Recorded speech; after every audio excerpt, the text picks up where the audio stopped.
Thanks for having me. Thank you so much for agreeing to be here.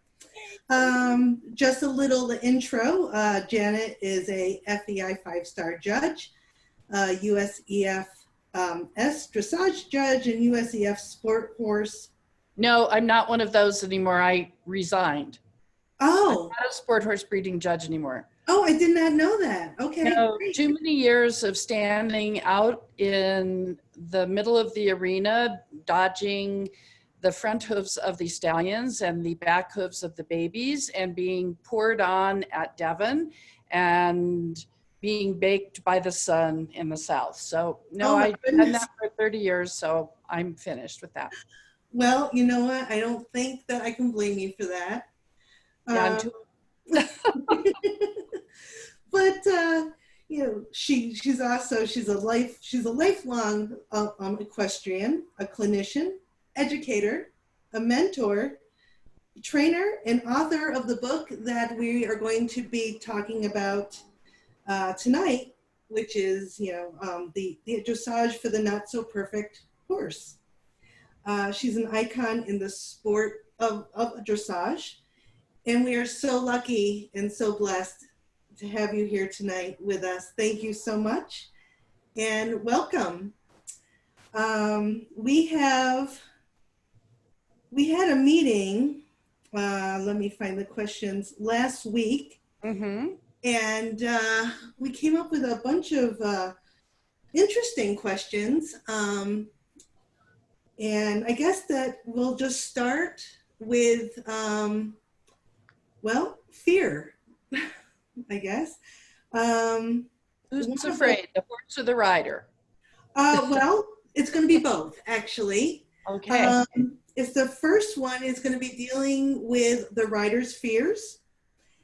And considering that there are many riders who are returning to riding and to a dressage, like middle age, like 50s, like me, like, a lot of us here. Many of us are not as balanced or as fit as in our earlier years. And often there's a fear issue that holds us back. The question is, what are your suggestions or advice to help riders conquer their fear and to bring joy and confidence back into their riding? Well, I don't really have a perfect solution for that. I think probably 50% of the people I teach are terrified of horses, and I'm not really sure why they want to ride horses. Some of them are so frozen and so afraid that they won't canter. And then they just constantly freeze up and pull on the reins, and the horses get very frustrated. And of course, the more frustrated the horse gets, the more dangerous the whole situation becomes. So I think the first thing to realize is that if you love horses, that your first, not just to the horse, but also to yourself, your responsibility is to find a horse that's safe for you, where you are with your physical ability and with your fear factor. I think the biggest problem is a lot of riders think, well, I can afford it, so I'm going to buy that $75,000 horse, and I'm going to learn to ride Prix St. George because I want to wear, it used to be the top hat, now the top hat's gone, thank God, but they want their medal. And they end up buying a horse that is not suitable for them at all. It's probably very suitable for their trainer. And I see way too many, unfortunately, trainers that are not very ethical that are involved in these horse sales. I've never taken a commission in my life because I've always wanted anyone I pick a horse out for to really trust me that I think that's the best horse for them, no matter how much it costs.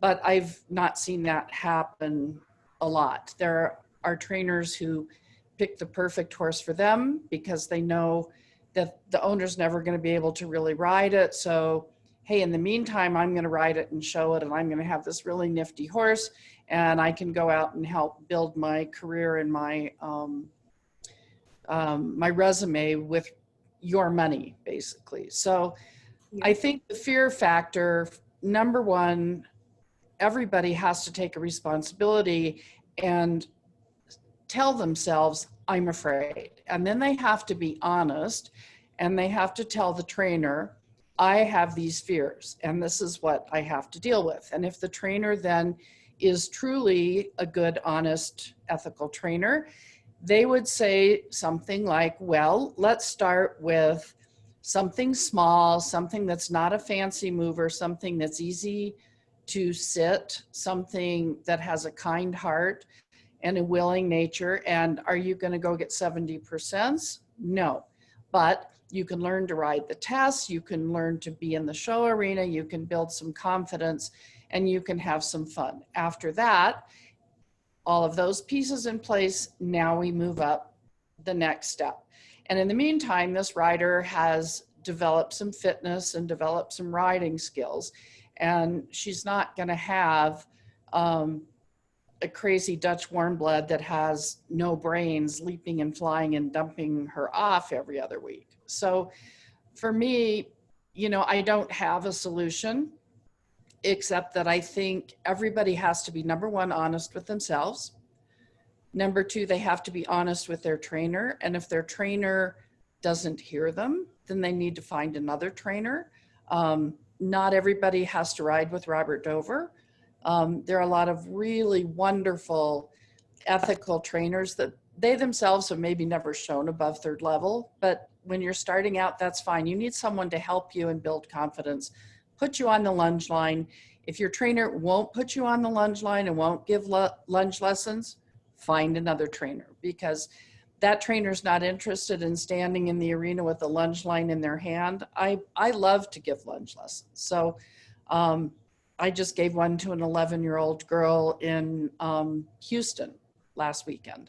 So, you know, if someone says, I don't do lunge lessons, like I said, find another trainer. So that special relationship, it's not really just you and your horse. It really has to be all three of you. All three of you have to be really committed for everything to progress. So that's, I don't know if that's helpful, but that's the best I can do. So that is wonderful, wonderful advice. And I love hearing it's your aspect about certain trainers, and certainly not all trainers, but I think that we've all experienced a trainer like that. And that was an awesome answer. Thank you so much. Is the second part of that question is dealing with the horse. Dealing with a horse that is fearful, lacking confidence, perhaps aggressive, acting out. What are your suggested solutions with horsemanship training? What are your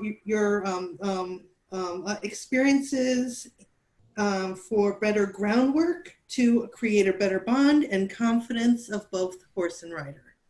I think there's a big difference between fearfulness of the horse and aggressiveness. I don't think we can talk about those in the same sentence. Aggressive horses, there are a few that I have come across. For example, I had a 4-year-old Trakehner stallion in training, and everything was going really well until the owners decided to breed him. And I begged them, I've had a lot of experience with stallions, and I would never, ever breed them until they were at least 5 or 6 years old. It's just not worth it. But no, they thought the world could not live without the sperm from the stallion. So they bred him, and he could not handle it. I mean, absolutely lost his mind, to the point where I could not ride him with other horses because Wow. he fell over backwards. I got off, and he was very smart and said, yay, if I want her off, I just throw myself over backwards. So I ended up having to put all the garage doors down in the indoor arena, because even hearing a horse going clip clop on the brick aisleways in the barn would send him into a frenzy. At the horse show, I would lunge him, and then I would lead him, my groom and I would lead him to the arena. And when the other horse left, I would jump on, ride my test, and jump off. So I told the owners, I said, that's it, I'm not going to ride him anymore. He can't deal with it. He needs to be a gelding. And the husband said, oh, that's no problem. We'll just take him back to the farm and my wife can ride him. And I said, your wife is going to die. He will kill her. So they finally agreed to geld him. And he also was in a double stall, and he was pacing, and we had kicking chains. I mean, he was miserable. His life was miserable. We gelded him, and he ended up being the perfect horse for the wife. He ended up at third level dressage. He ended up at preliminary eventing, and she had a ball with him. So there was an aggressive horse that you just have to say, no, I'm walking away. Sometimes it's too ingrained. They're creatures of habit, and you're not going to fix it. So I would say don't be stubborn. Also, really, really research what the history of the horses that you're looking at to buy. Make sure you ask questions that you get back in writing. Has this horse ever had any injections? Has this horse ever had any ulcer problems? Has this horse ever had any behavioral problems? Could I please see, if you're not there in person, could I please see a video of him being saddled and unsaddled? Always be suspicious when you arrive to look at a horse and he's already got the tack on. You need to make sure, and you need to see somebody getting on and somebody getting off. You have no idea how many times people buy horses from a video, or they go and they look at the horse and they don't realize the getting on, getting off, and the horse is insane and they can't get on or off. Once you're on, you're safe. Make sure you have a drug test. Never buy a horse without blood work to see if there's any sort of painkillers, any sort of tranquilization. Do not trust anybody. Do not trust vets that send you the x-rays. Make sure you get some of your own, because there's many, many stories of x-rays being switched. So it's really buyer beware when it comes to horses. And again, I'm always a little suspicious because I've been stung badly once. I had a Swedish stallion that I bought for $25,000 in Sweden as a 3-year-old. He wasn't approved. Brought him home, got him approved, trained him to a small tour. Beautiful big chestnut stallion, 4 white socks, but he was a little too hot to really be a good Grand Prix horse. And I had him in California, and some hunter jumper people saw him and said, wow, he's beautiful. Does he jump? I said, well, he's Furioso, so he's bred to jump. Right. So my dressage trainer at the time got in the middle of this deal, and he said, how much do you want? And I said, I want $75,000. And this was a long, long time ago. So that was a lot of money. And it still is a lot of money actually nowadays. Yeah. But what happened is my trusted trainer ended up selling the horse for $125,000 to a very wealthy lady who was more than happy to pay that, and gave me the 75, and he and the other trainer split the rest. Oh, no. So I think everything has to be very upfront. Never give a check. Always get a check directly from the new owner. Don't let the trainer get in the middle of it. It's very, just don't do it. And if your trainer insists on being in the middle, don't do it. So fearful horses, I never had a problem with that, because my philosophy was, they go in, they go out, they go in, they go out every day as babies. When I was raising my own babies, they were handled every day. They were groomed, their feet were picked. When it was time to go put the saddle on, they'd already had tack on, they'd already been lunged a little bit. I got to the point where I didn't want to get on them first. And I also then, my working students figured out that they were human sacrifices, and so they didn't want to get on them first either. And I had a great trainer that was a friend from a long time ago when I was a rodeo queen. And he would take the horses, and I would tell him, you can only ride in a hackham or a bosal. He'd ride them in the Western saddle. And I remember driving by his farm one time, and my 3-year-old is standing out there in the pouring rain with Devin sitting there with his hat, with plastic bags tied to the bridle, to the girth, to both stirrups, and just sitting out there in the rain. And he also had what he called a whaling wall, which was totally high rings that you couldn't pull out. And it was covered in rubber. And after the horses were worked and had a bath, they had to stand quietly at that wall before they could go back to the stall. And so I had one mare that just fell asleep, so she wasn't there long, but I had another gelding. He stood there for quite a while. So, you know, how many of you on this call would go to a horse show where you had to tie your horse to the trailer? Probably not many.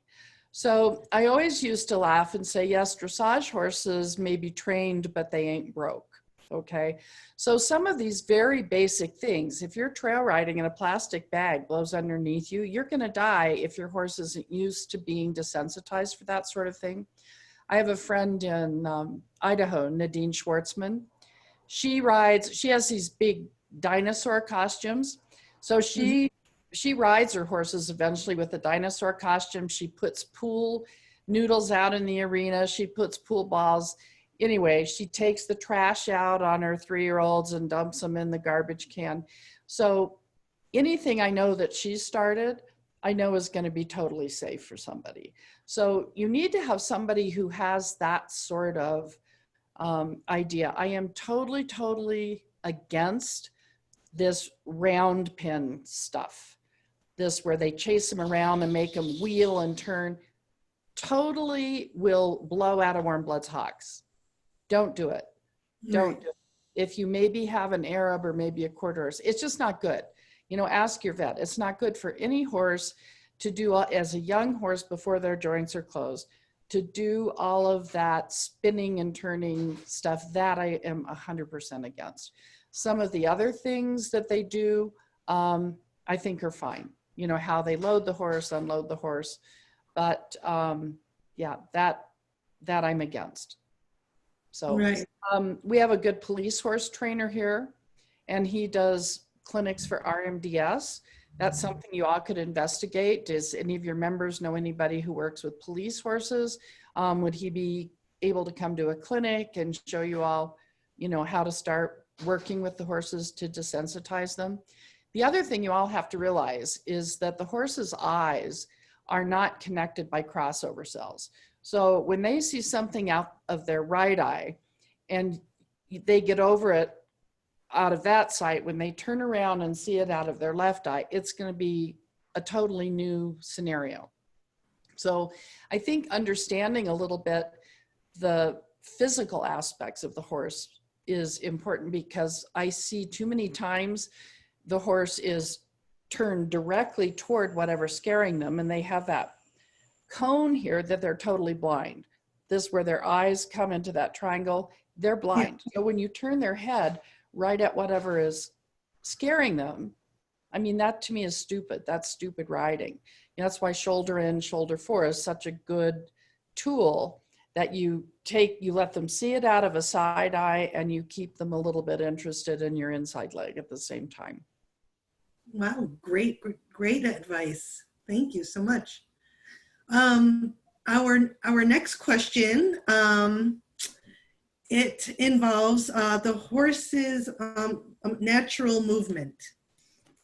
In your book, you had mentioned that one of your clients had a fjord pony, a breed that's not known for their bending ability, but that you ultimately got high scores and comments due to the fjord's bending. What are your tips to help horses who are not so supple or bendable? Well, a square horse like a fjord, that is always going to be more difficult to bend than a more rectangular horse. But the idea, whether it's bending or transitions or accuracy, the whole idea is if you don't have the most expensive gaits, then you have to have the best training. So when we judge, and I don't think people, unless you've been to the L program, you probably have heard this, but if not, you don't really know how we give our scores. So we have to realize that dressage is an Olympic sport, and we don't have two standards. We don't have an adult amateur standard, and then we don't have a warm blood standard, and then we don't have a pony standard. It's the same standard worldwide. So everyone who competes is competing on exactly the same standard as Isabel Wirth and Stefan Peters. Is that fair? Well, I don't know. That's another whole discussion, but it is what it is, as my dad would say. So there's nothing we can do to change that. So when I look at a horse in a dressage ring, the first thing I think of is, hold on, my dog is being silly. The first thing I think of is the quality of the horse. So I look at the trot, I look at the canter, and I come up with a score, all right? Then the next piece is I have to look at the training scale. So if the horse is an 8 mover and it's a second level horse, then it should be going all the way up the training scale. So I have to look at the rhythm. Obviously, if I've given it an 8 on gaits, the rhythm is correct.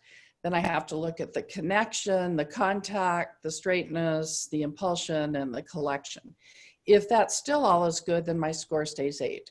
Then I look at the shoulder in, and the shoulder in, the angle is varying, or the horse is tilted, or there's too much neck bend. So those are places then I will go down on my score because the essence of the movement has a problem. And then the modifiers would be, for example, in shoulder in, at the end of the shoulder in, did they straighten back to shoulder 4, or did they just go through the corner and shoulder in? And then, boop, that's my score. And then my comment should tell the rider why I gave that score. Basically, the comment should be telling the riders why you didn't get a 10. Okay, why did the judge take away points? Okay, we're not required to give comments for 7 and above, but I usually give quite a few comments for 7 and 7.5 because I feel like the rider could have had an 8, and I try to tell them why I took those points away from them. Great, thank you for that. Our next question, what is your opinion on the current big trots? Do you reward them or not? If the trot's athletic and it's elastic and it shows a lot of expression and a lot of amplitude and freedom in the shoulders and good articulation of the joints in the hind leg, yes, I have to. That horse is an athlete. Right. Okay. Good to know. Yeah, because there's it's an ongoing debate on some of the Facebook dressage groups, and there are some people that are just, oh, I hate it, it's awful, it's not natural, and then there's some people that just adore it. Well, okay, let's be reasonable. 30 years ago, and Ken's old like me, so he's been around a long time. But 30 years ago, when I started training dressage, I had Arabs, thoroughbreds. I never had a warm blood. I had no idea what they were. And then this Swiss lady bought this Holsteiner mare and brought this mare over for me to train. Well, first of all, it was maybe one generation removed from the plow. So it was this big, huge, ugly thing, but she could trot like there was no tomorrow. But she couldn't canter. There was like no canter. So I would get 8s and 9s all the trot and then 5s and 6s in the canter work. But I usually still won because it was still the best horse around. But the thing we have to realize with modern breeding, what has happened is that old heavy, the old gifteds, the old, what was Margie? Granat. Those old style horses, those huge, big horses, thank God they've gone out of style, because if any of you remember little Carol Lavelle and little Margit on these huge things, it wasn't pretty. You know, they had to have men there to help train and ride the horses because they really weren't strong enough. So the more modern horse has a lot more thoroughbred, some Anglo-Arab, some Trakehner, and they've become more refined. They've become more beautiful. They have a much better gas pedal. They have much longer front legs, where the old warm bloods had very, very short front legs. And so we never talked about anything about freedom of the shoulders really back in the old days. It was all about engage those hind legs, engage those hind legs. Well, now with these beautiful front ends that we have, now we can talk about the lightness of the shoulders and how beautiful the half passes are. I mean, back in the old days, Donner Hall was getting a 62% and a 6 on gaits. And that was one of the top breeding stallions in the world.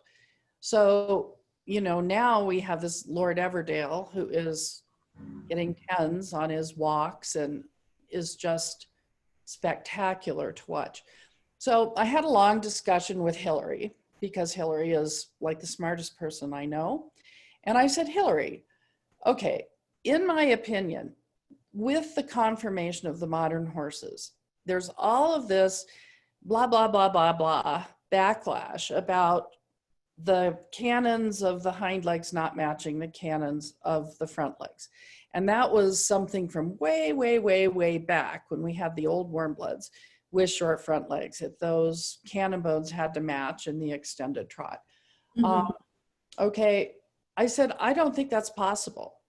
That is not possible anymore. The horse would look like a freak if the hind cannon, he would look like he had string halt or something, match the cannon of the front leg. So what we have to look at, and she's doing a study now, so I'm very excited to hear the results, and I think it's going to put an end to a lot of this blah, blah, blah. You know, fine, if they want those angles to match, go buy an old style warm blood and have at it. But I just don't see how it can happen. But we do have to look at other things. We have to make sure in the extensions that where the front leg points, that the hind leg actually pushes the horse past that point. It can't just be this front leg going up and down with no overtrack. All right. So I think as judges, we have to be careful that we're not overwhelmed by just this beautiful front leg. We have to think about all the pieces that, yes, that's nice to have the range of motion, but at the end of the day, the extension, whether it's trot, canter, or walk, especially in walk and trot, it has to have overtracking. We have to really see that hind leg push the horse up and over the ground to the point where the front toe is pointing. Okay. Well, thank you for talking about that, because I know that a lot of people have been talking about it. So it's really great to hear your opinion, and it makes a lot of sense. As the next question is, when do you work with the conformation or natural ability of a horse? For example, could there be a problem riding a high-necked horse too low, or a low-necked horse high, or trying to develop suspension in a horse breed that doesn't have much to start with? And B, would that be more beneficial or harmful to the horse? And what would a judge be looking for in that horse? That's about 10 questions. I'm sorry. Okay. Yeah, it's a long one. I'm sorry about that. So Robert Dover told me a long time ago, the key to training is to do exactly opposite what the horse by nature wants to do. So if they want to go fast, slow it down. If they want to go slow, speed it up. If they want the neck up, put it down. If they want the neck down, put it up. So that's sort of simplistic, but I think we have to think a little bit about more about the back and how the back, which is the bridge that carries the energy from the hind legs to the reins. And also if the back is working, the tummy muscles work, which makes a better hind leg. Where the neck is really dependent on how loose the back wants to be at that time. So if you feel like the back isn't working, then it's usually more effective to put the neck down. If the back is working and swinging, then you don't have to ride the horse so low.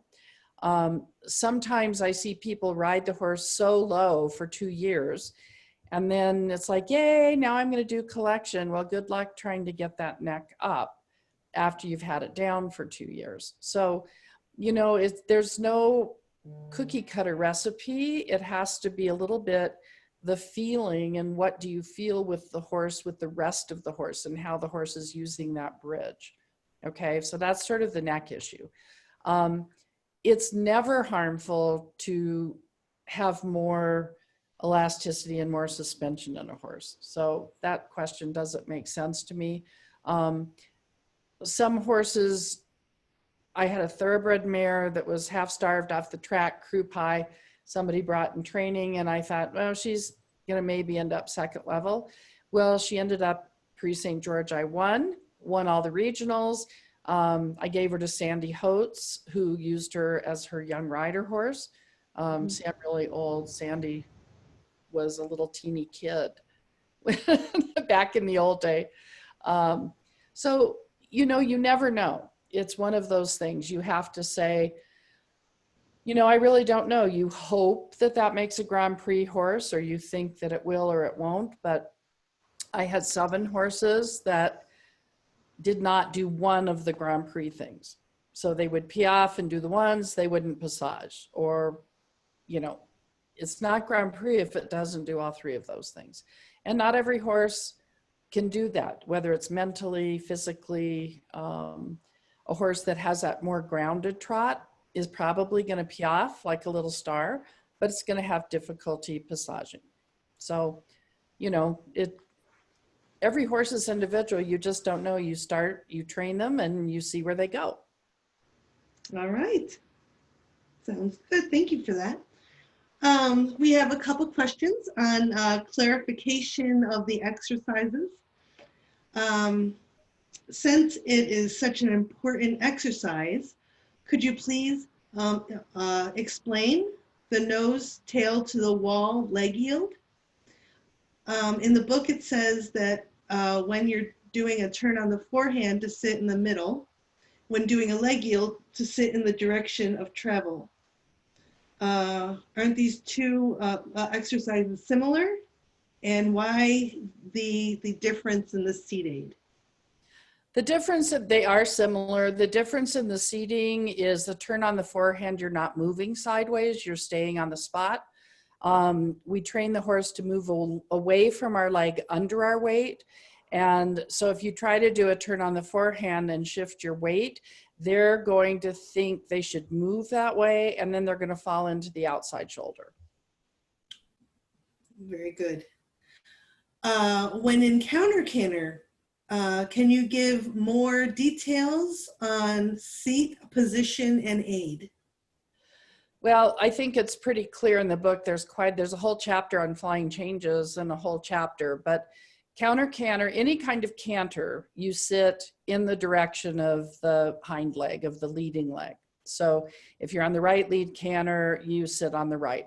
If I'm just doing counter canter, I think always of riding it in a little bit of a renvers feeling, not a 4-track renvers, but the hind legs must stay on the track, shoulders coming slightly down the 2nd track.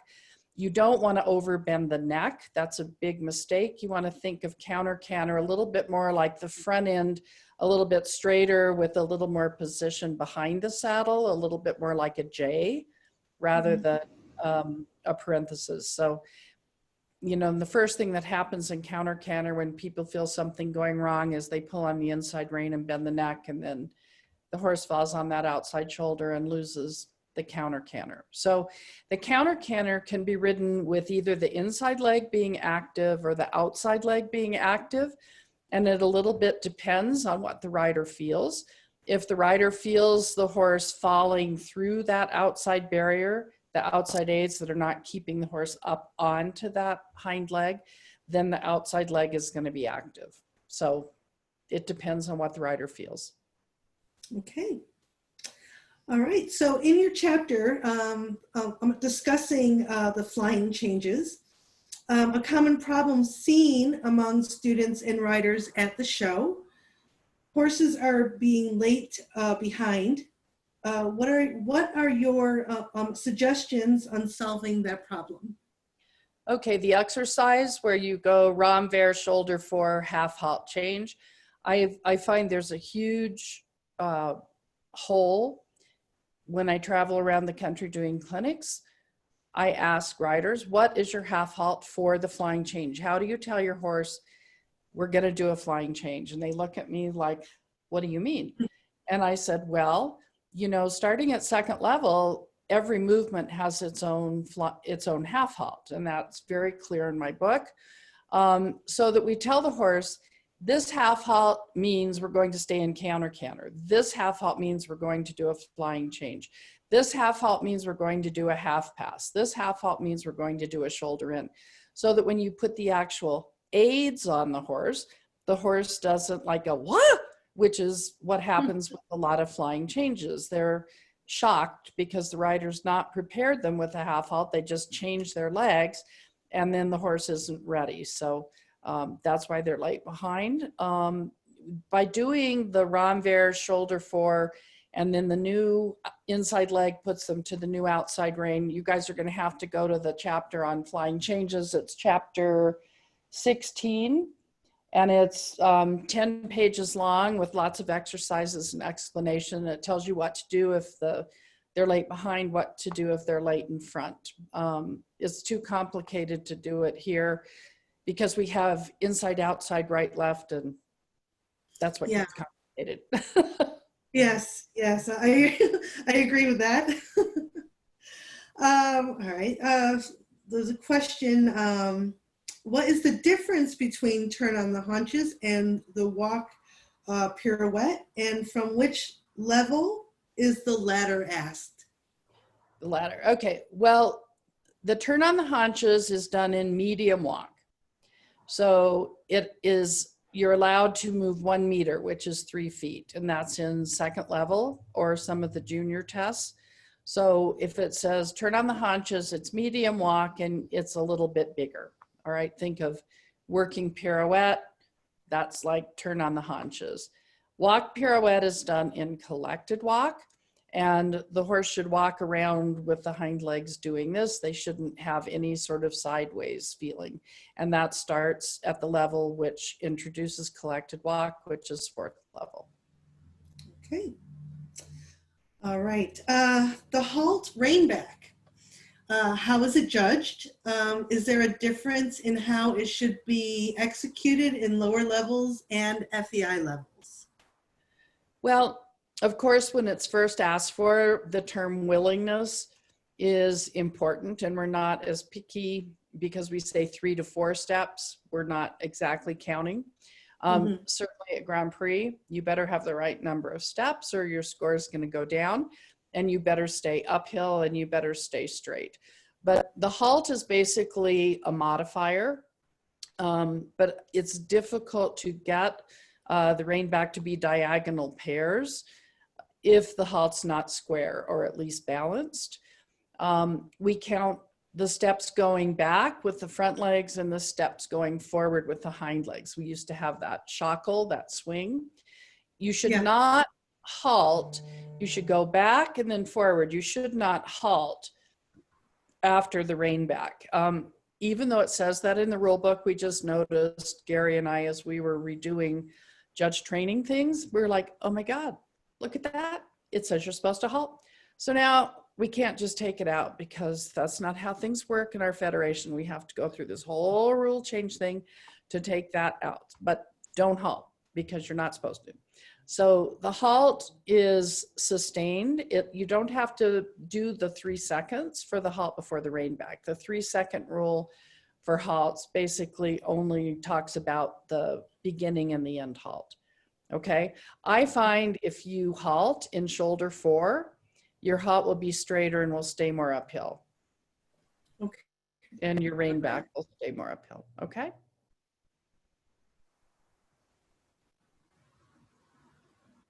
Okay. Thank you. All right. I think everything froze for like a second. Are we all back? Yeah, it did. If you said something, I didn't hear it. Oh, okay. All right, good. All right. In your book, you wrote, and quote, my students are often surprised when I say, there is your collected trot. They are amazed and they're really thinking that the trot feels a whole lot like a medium trot.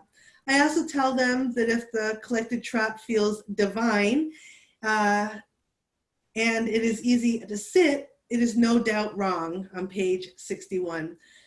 How can we, the writer, tell if we have the right rhythm or tempo? Okay, well, the rhythm is one thing. The rhythm, if you don't have the right rhythm at trot, then the horse is lame. So rhythm and tempo are two different things, okay?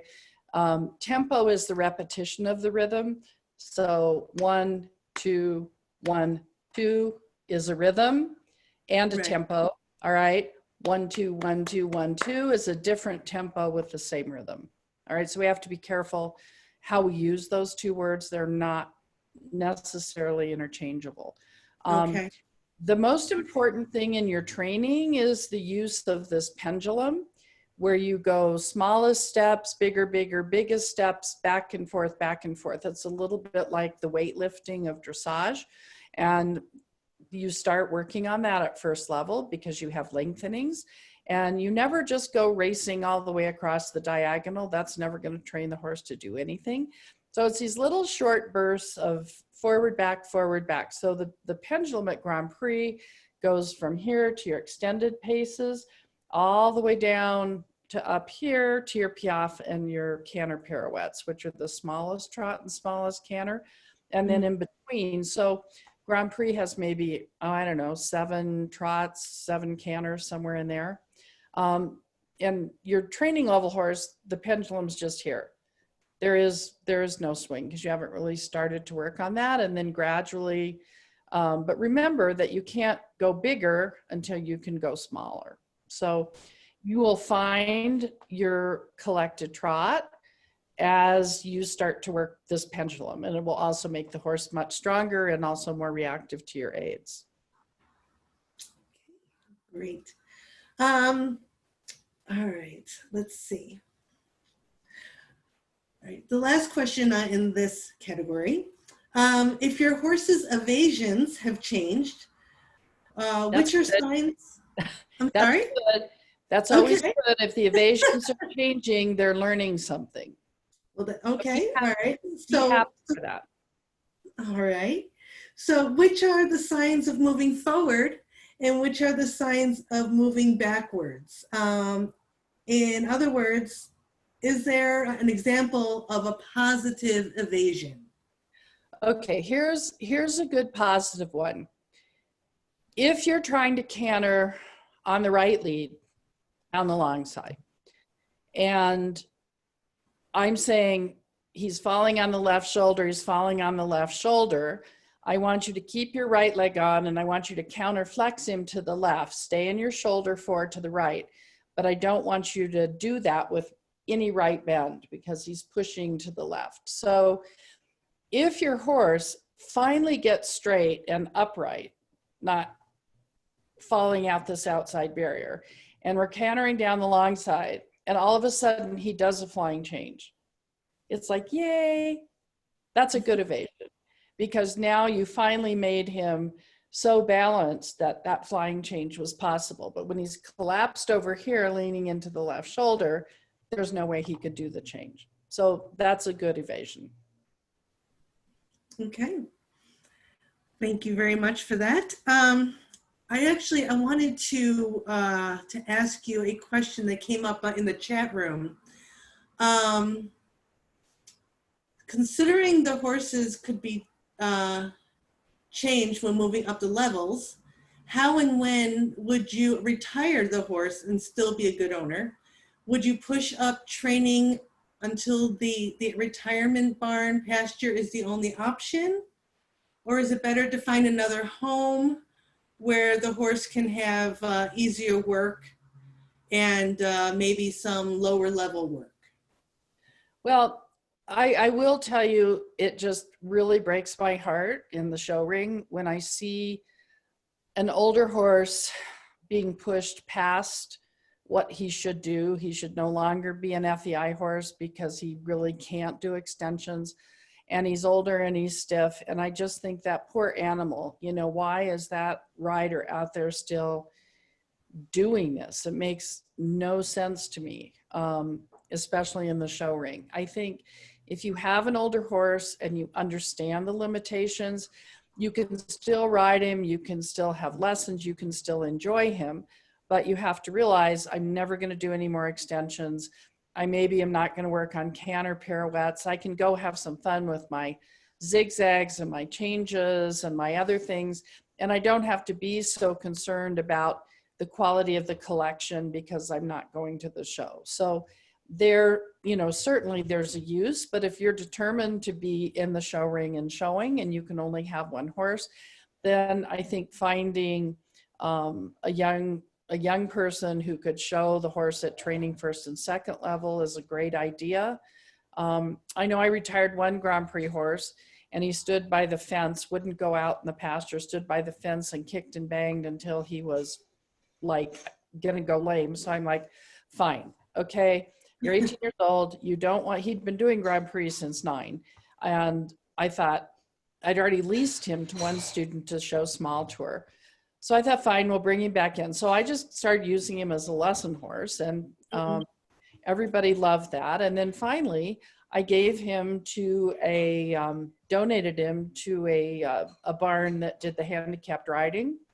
And he just loved it. He felt like he had a job and he just could walk, and he had a huge, big warm blood walk. So this one gal couldn't sit up in her wheelchair without being tied up. And after she rode him for a couple of months, she was getting strong enough she could start to sit up on her own. So, you know, wow. that That's was a great option too. So I would just say, if you have an older horse, you know, don't bring him to the show ring, because it's heartbreaking for us to see them out there when they've probably given you everything. Yeah, yeah. Well, that is great advice. And I think that if your horse is, you know, he has the temperament and stuff like that, to like donate him to a place where he can help other people the way that your horse has. I think that that's a beautiful idea. I mean, I've heard so many great things about it. There's a therapeutic barn in Davie here in Florida, and they do a lot of therapy. They do a lot of with PT, the SD vets, and this is the people that are just physically handicapped, and they just do a great job, and they're so happy. So yeah, it's a great home for him for sure. Yeah, sure is. All right, so somebody asked that since you have written this book, is there anything that you would change now? Yes. And Stefan and I have talked about this for quite a few years, since we started doing our symposiums, as he grew up kind of at the same time I did with the old style warm bloods, and in the same German system with Johannemann, and where the horse must learn to canter, and then the horse must learn to counter canter, and now we have these modern horses that have unbelievable, beautiful uphill canters at 4. And so I said to him, you know, I may have made a mistake, but I have a student with this 4-year-old horse. The canter's so beautiful. We just did flying changes. I said, you know, I'm thinking that with this kind of canter, let's just get him done. Let the horse kind of say, yay, this is fun. And then we'll go back and really reinforce the counter canter. I'm just a little worried with this kind of horse. If we drill the counter canter, they're going to think the flying change that they shouldn't change. And then we're going to have problems with it.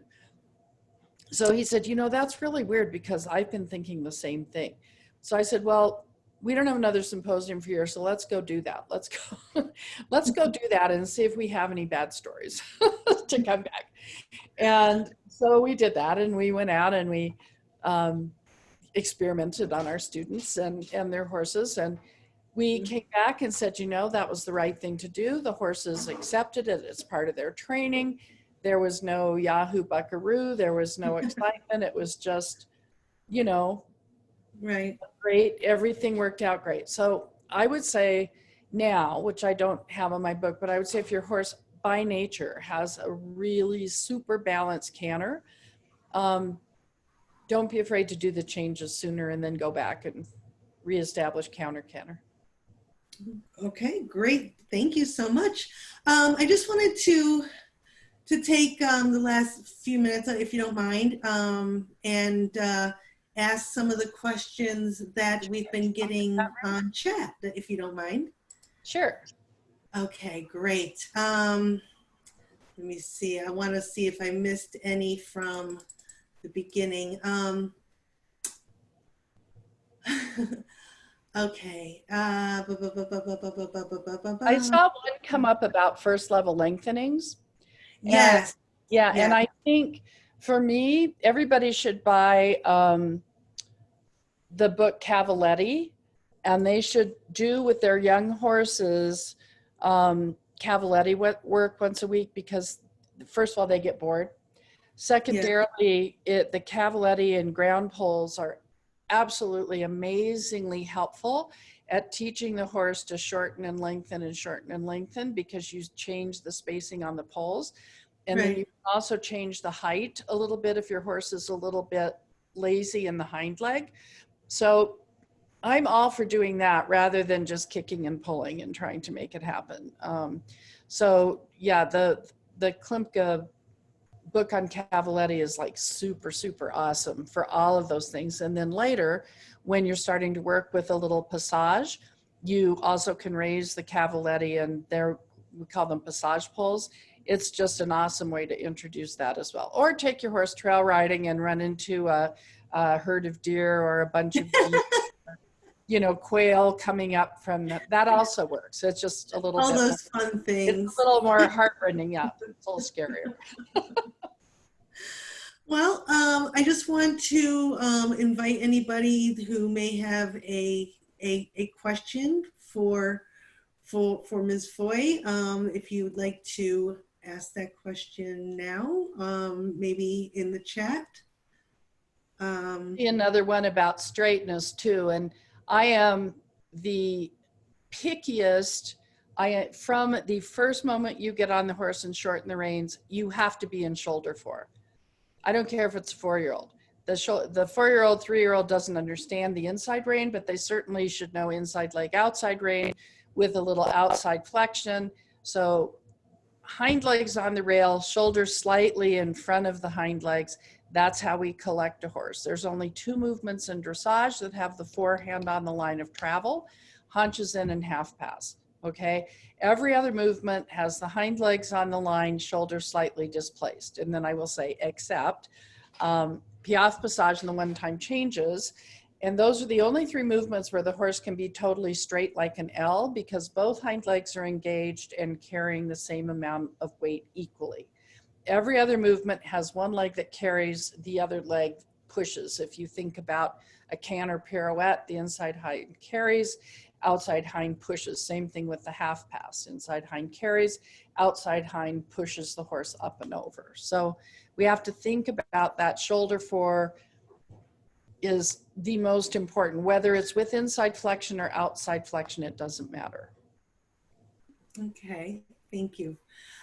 Sarah Strum is asking, in training the young horse under 2, I'm preparing for riding for dressage. Anything specific to take into consideration? No, I mean, at that age, they shouldn't have too much stress in their lives. 2 is a very growthy year.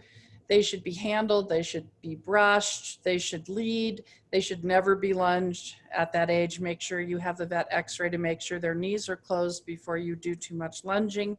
You could certainly put a saddle on, take it off, things like that, blankets on, off, walk them over ground poles, but try not to do too much because their little brains are pretty baby. They need to be out. Young horses that are in stalls are never going to stay sound. They have to be out. They have to be on that hard ground, and they have to get their tendons strong that way. And I am a firm believer that if you only ride on this perfect GGT footing, your horse is going to have suspensory problems and soft tissue problems because there's no way to harden up those tendons. I mean, when I lived in England, we trotted up and down the roads to harden our horses' legs for eventing, you know, and now everybody's on this perfect footing. And all I see are soft tissue injuries. I never had a horse, all the years I rode and trained to Grand Prix with all those horses, I never had a soft tissue injury. So, you know, be careful, make sure you do get out on the trails and out on some hard footing. It's not going to kill your little lamb, trust me. Right. Right. Well, Chris Brendel is asking, she is retraining her 3-year-old OTTB. Is there anything in particular about off the track horses that she should take into consideration? Well, first of all, you have to give them time when they come off the track to get the drugs out of their system.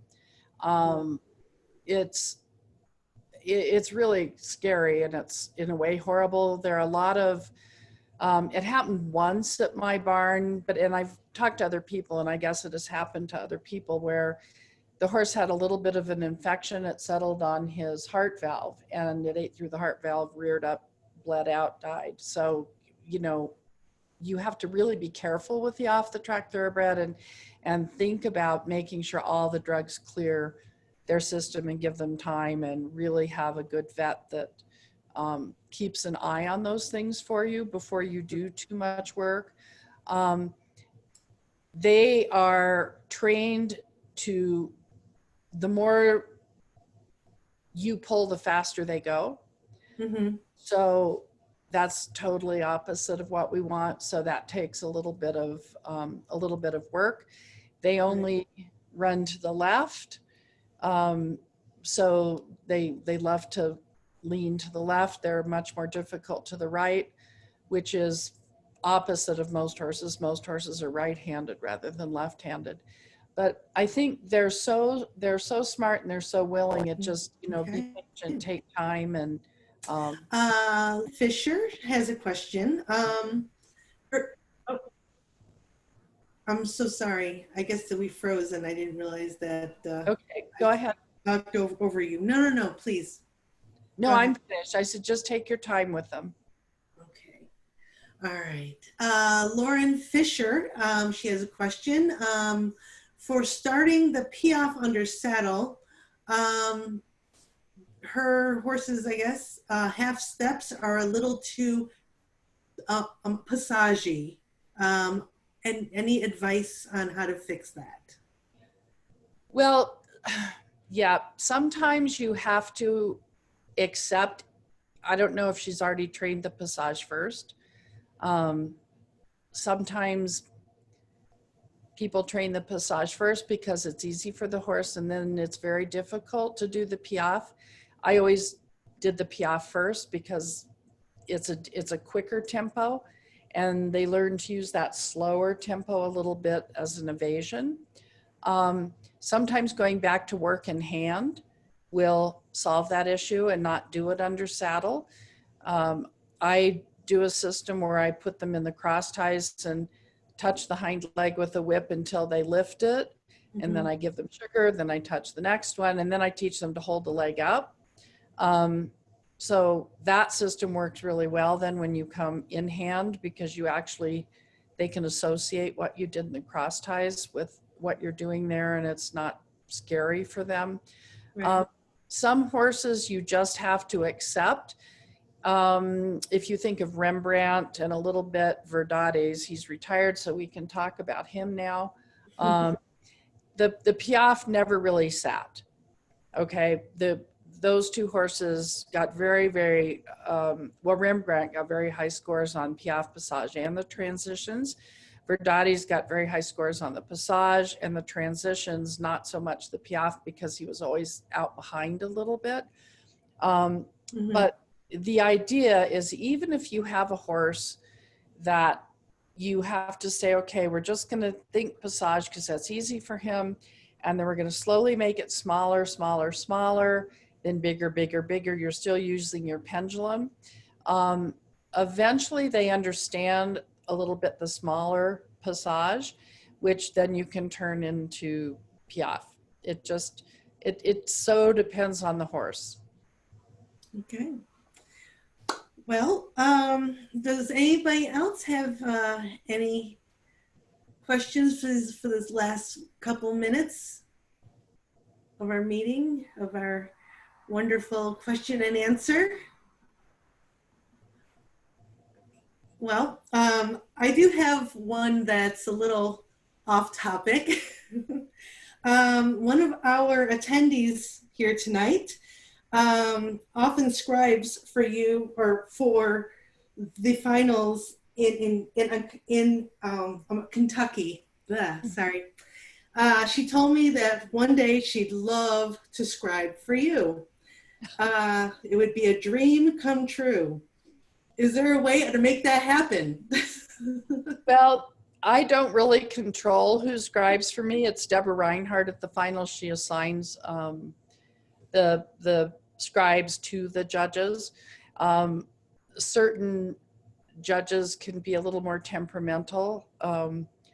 So I remember having Maureen Van Tile scribe for me in California, and I was like, well, I'm either considered the best judge at the show or the most difficult judge, because the only two kinds of judges she ever scribed for. So, you know, we don't really control that. That is done through show management. Well, I just thought that I'd ask. Yeah, just talk to Deborah. You hear that, Chris? Just talk to Deborah. Talk to Deborah. I also do shows for Sheila Worth, if you're in the Kentucky area. And I'm doing the regionals for Sheila next year, the Region 2 championships. So that might be a good place too, if you contact her and just say, I'd like to scribe for Janet. Well, very cool. Well, Holly. Yes. I just want to say thank you to you and to everybody. So, I mean, Janet, you were amazing. Kelly, you were amazing. Oh, thank you. Thank you so much, Janet. You're so welcome. Yes. Thank you so much. I've learned so much tonight, as I'm sure that everybody has. And I'm going to be honest, I was terrified. I was like, you're going to make me interview Janet? No, I can't do this. I am pretty mean, really. I always laugh because people are, if they don't know me, they're, you know, you're really nice. You're like, very nice. Thank you so much for that. Well, I don't know, but we were all afraid. I'm like, okay, fine. Anyway, I'm not scary, guys. And, you know, I hope to see you coming around the arena, and I'll be at sea, and I'm in your court. I want you to have a great ride and do the best you can. All judges feel that way. We hate giving low scores. We love giving high scores. Use your corners, be accurate, you know, and hopefully next year we're going to be a little more normal. I hope. Yeah. Fingers crossed. Yeah. Thank you. Thank you very much. Thank you all. Thank you, everybody, for have a great evening. Giving time. Bye. Thanks. All right. Bye-bye, y'all. Bye, guys. So. Nice job, Kelly. Oh, thanks. That was terrifying. Oh, Kelly, you did great. You really did. Oh, thank you.